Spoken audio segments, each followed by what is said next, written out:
አሁን የማሳያችሁ እነዚህ ሶስት እቃዎች አንድ ሰው ይዞ ካያችሁ ቶሎ ብላችሁ ለፖሊስ አመልክቱ ወይም ደግሞ ከአካባቢው።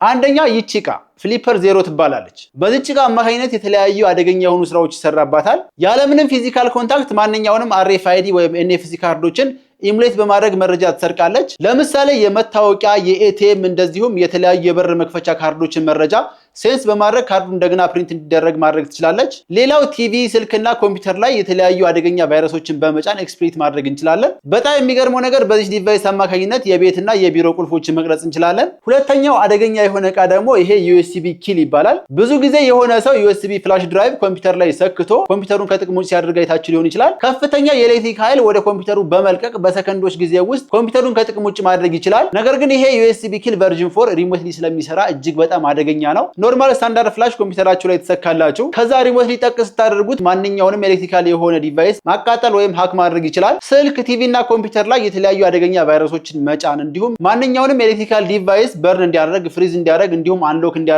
ማድረግ ይችላል። ሶስተኛው ስቲልዝ ላይሰንስ ፕሌት ወይም ደግሞ ተለዋጭ የመኪና ታርጋ። ይሄ ታርጋ በቀላሉ ሜካኒካሊ ራሱን ስዊች ያደርጋል ወይም ማንኛውም ሰው በቀላሉ ወንጀል ከሰራ በኋላ እንደዚህ ራሱን ይሸፍናል ወይም ደግሞ የመኪናውን ታርጋ ራሱ ብለር ያደርጋል። ይሄ ታርጋ አማዞን ላይ በይፋ እየተሸጠ ቢሆንም ነገር ግን ይሄንን ታርጋ መጠቀም ብዙ ሀገር ላይ ህገወጥ ነው። እስኪ ከሶስቱ ውስጥ የትኛው አደገኛ ነው ብላችሁ ታስባላችሁ? ሐሳባችሁን ኮሜንት ላይ ጻፉልኝ። ይመቻችሁ። ፒስ